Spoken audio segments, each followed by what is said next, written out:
Today we will learn about reversible and irreversible change by conducting some experiments. Before that, we know about physical and chemical change. So what is physical change? Physical change क्या होता है? Physical change एक change है, एक बदलाव है substance का. Appearance केवल appearance बदलता है. Appearance means shape, size और state बदलता है, लेकिन कोई नई substance form नहीं होती है, तो हम physical change कहते हैं. और chemical change क्या होता है? Chemical change एक change होता है, एक बदलाव होता है, जिसमें एक या एक से ज़्यादा नए सब्सटेंस फॉर्म होते हैं. ऐसे चेंज को हम केमिकल चेंज कहते हैं. केमिकल चेंज में टेस्ट, कलर और ऑर्डर चेंज होता है. तो आइए हम इन्हीं चीज़ों को समझते हैं कुछ एक्सपेरिमेंट्स के through. So I have a rubber band. मेरे पास एक रबर बैंड है जिसका ओरिजिनल अपीयरेंस आप सभी को अच्छी तरह विजिबल है. तो हम इसको स्ट्रेच कर रहे हैं. स्ट्रेच करने से इसका जो अपीयरेंस है, केवल अपीयरेंस इसका जो है वो बदल गया. इसका जो लेंथ है वो इंक्रीज हो गया. तो ये जो चेंज हुआ वो कौन सा चेंज हुआ? वो फिजिकल चेंज हुआ. अब हम इसको रिलैक्स कर रहे हैं, हम इसको छोड़ रहे हैं. छोड़ने के बाद हम देखेंगे कि इसका जो ओरिजिनल अपीयरेंस था वो फिर से अपने ओरिजिनल अपीयरेंस में आ गया रिलैक्स करने के बाद. तो ये जो चेंज अभी हुआ था वो फिजिकल चेंज होते हुए ये रिवर्सिबल चेंज हुआ. तो ऐसा ही एक और एग्जाम्पल हम आपको दिखाएंगे. तो ये मेरे पास एक बलून है और ये उसका ओरिजिनल शेप है. तो अब हम इसमें एयर ब्लो करेंगे.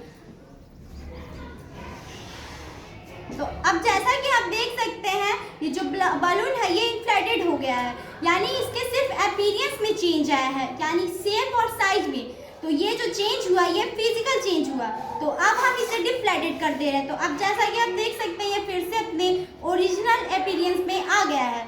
तो ये जो चेंज हुआ था ये फिजिकल चेंज होते हुए रिवर्सिबल चेंज है. तो आइए ऐसे हम एक और एग्जांपल देखते हैं. जैसे कि मेरे पास यहाँ पे एक पेपर है जिसका ओरिजिनल अपीयरेंस आप सभी को क्लियरली विजिबल है. तो अब हम इसको टीयर कर रहे हैं, फाड़ रहे हैं 4 पीसेस में. तो ये जो चेंज हुआ वो फिजिकल चेंज हुआ. इसमें केवल जो है इसके अपीयरेंस केवल जो है इसमें चेंज हुए. तो ये फिजिकल चेंज हुआ. तो क्या हम ये जो फटे हुए जो हमारे जितने पेपर्स हैं, पीसेस हैं जो पेपर्स के, क्या हम उनको फिर से उनके ओरिजिनल अपीयरेंस में यानी ओरिजिनल शेप और साइज में क्या फिर से हम रीगेन कर सकते हैं? No, never. सो ये जो हमारा जो चेंज अभी हुआ था वो जो है फिजिकल चेंज होते हुए ये इरिवर्सिबल चेंज हुआ.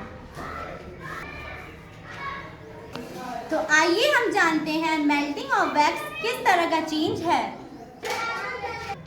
तो यहाँ टेस्ट में मैंने थोड़ा सा वैक्स कंटेन किया है जो कि अभी सॉलिड स्टेट में है. तो अभी हम इसे हीट करेंगे with the help of spirit lamp.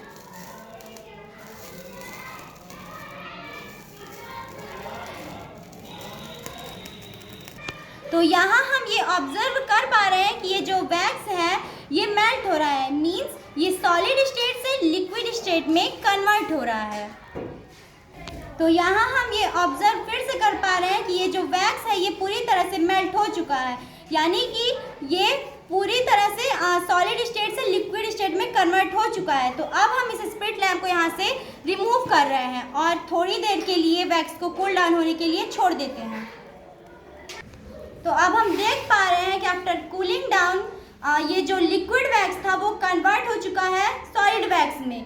तो जो इससे हम ये कह सकते हैं कि जो मेल्टिंग ऑफ वैक्स है वो फिजिकल चेंज होते हुए रिवर्सिबल चेंज है.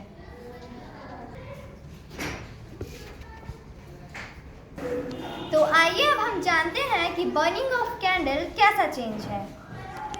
तो मेरे पास यहाँ पे एक कैंडल है जिसका लेंथ हम मेज़र कर रहे हैं.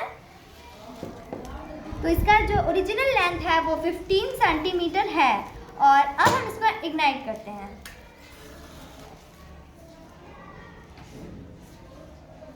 और इसको कुछ समय के लिए, कुछ मिनट्स के लिए हम इसको जलने देंगे. हो गया सर 14 सेंटीमीटर. तो अब हम इसको एक्सटिंग्विश करते हैं और फिर हम इसका जो है अब लेंथ फिर से मेज़र करेंगे. तो हम ऑब्जर्व कर रहे हैं कि लेंथ है वो डिक्रीज हो गया, यानी 15 सेंटीमीटर से 14 सेंटीमीटर हो गया। तो हम यहाँ नोटिस कर पा रहे हैं कि कुछ वैक्स जो है यहाँ पे वो मेल्ट हो रहा है, जो कि हम पिछले एक्सपेरिमेंट में देख चुके हैं कि melting of wax is a reversible physical change. तो दूसरी तरफ हम नोटिस कर पा रहे हैं कि कुछ वैक्स जो है वो बर्न हो रहा है यानी कि ऑक्सीजन से रिएक्ट कर रहे हैं।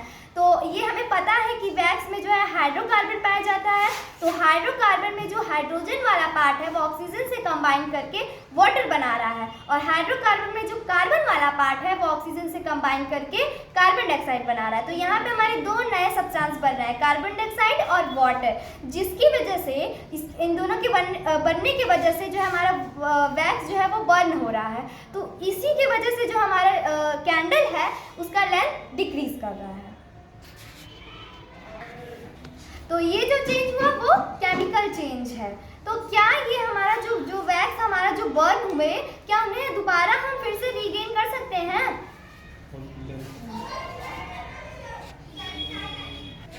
तो मीन्स यानी कि इसका जो कैंडल का जो लेंथ है, क्या हम उसको फिर से रीगेन कर सकते हैं? No, never. सो इसका मतलब ये जो चेंज हुआ था वो केमिकल चेंज होते हुए ये इरिवर्सिबल चेंज हुआ। तो यहाँ हम सब लोगों ने देखा कि बच्चों ने ये बर्निंग ऑफ कैंडल का जो इलस्ट्रेशन दिया बहुत ही एक्सीलेंट है, एक्सीलेंट इलस्ट्रेशन है। इससे हम कंक्लूजन ड्रॉ आउट कर सकते हैं कि जो बर्निंग ऑफ कैंडल को दो पार्ट्स में ऑब्जर्व कर सकते हैं। एक पार्ट है मेल्टिंग ऑफ वैक्स जो कि रिवर्सिबल फिजिकल चेंज हुआ, और दूसरा पार्ट्स है बर्निंग ऑफ वैक्स जो कि इरिवर्सिबल केमिकल चेंज हुआ। तो आज हम लोगों ने ये सब फिजिकल चेंज और chemical change with reversible change and irreversible change को properly with the help of practical activity, with the help of experiments हम लोग समझ पाए। So that's all for today. Thanks to all of you. हो गया?